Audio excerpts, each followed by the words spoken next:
وألفت بها العديد من الكتب في شتى ضروب المعرفة، وترجمت منها وإليها كتبا ومؤلفات عديدة، كما تدرس بالعديد من الجامعات والمعاهد المختلفة، وتبث بها العديد من البرامج عبر المحطات التلفزيونية والإذاعات العالمية، كما يتحدثها اليوم أكثر من 300 مليون نسمة، وهي لم تعني قبيلة، بل تضم كل من يتكلم الهوسة ممن ينحدرون من أصول مختلفة، وهذا هو سر انتشار الهوسة في كل دول أفريقيا، حيث لا تخلو دولة أفريقية من وجود من يتحدثون بالهوسة.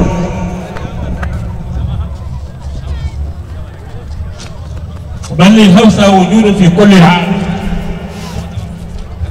إن الهوسة يعتبرون من ضمن مكونات المجتمع السوداني، ويمتلكون إرثا ثقافيا ثرا وغنيا، ومع هذا لم يكن هذا الإرث بمعروف لدى السواد الأعظم من أفراد الشعب السوداني، وذلك بسبب الرفقة التي أحدثها اسم الفلات الذي يطلقه الشعب السوداني كاسم جامع على كل القبائل التي تعود جذورها إلى غرب أفريقيا، بينما هذا الاسم ما هو في الحقيقة إلا الاسم المرادف لكلمة فلاني الذي يطلقه الهوسة على الفلاتة الذين يعرفون بهذا الاسم لدى قبائل الكانوري عند بحيرة تشاد. فليس صحيحا أن كل من تعود جذوره إلى غرب أفريقيا بفلاتيا، بل هناك قبائل أخرى مختلفة أهمها وأكبرها عددا هم الهوسة، وهم وحدهم دون غيرهم من هذه القبائل من يتحدثون لغة مكتوبة كما أسلفت، بل تمثل لغتهم لغة التواصل بين كل هذه القبائل.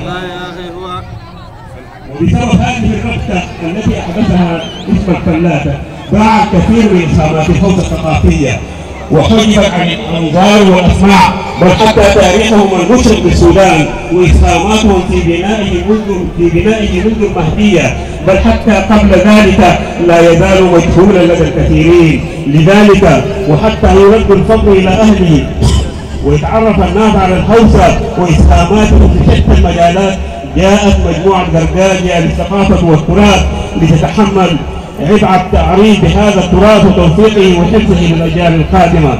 وبما أن هذه المجموعة سوف تهتم بنشر ثقافة وتراث الهوسة، إلا أنها وبحكم أن الهوسة جزء لا يتجزأ من المجتمع السوداني، وبالرغم من خصوصية الاسم إلا أنها سوف تنظر إلى المجتمع من حولها نظرة واحدة وتتناول في أعمالها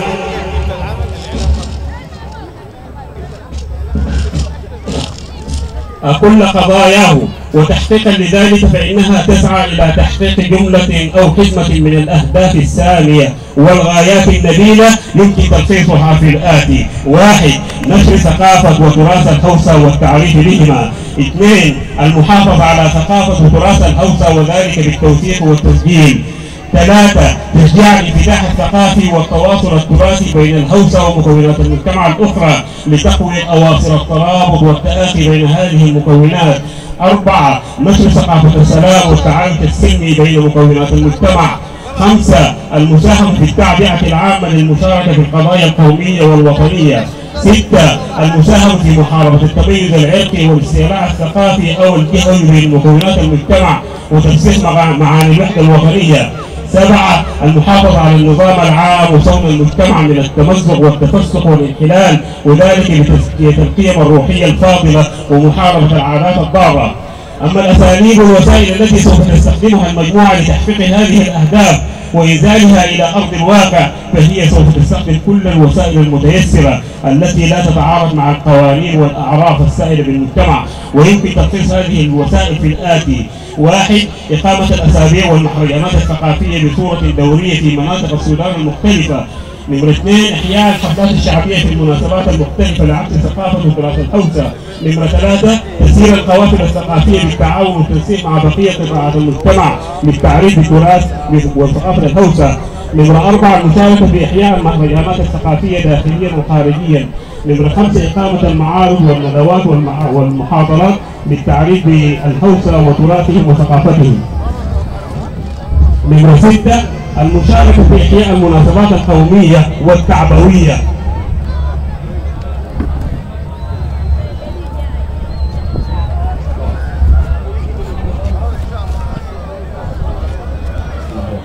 الله أكبر. الله أكبر.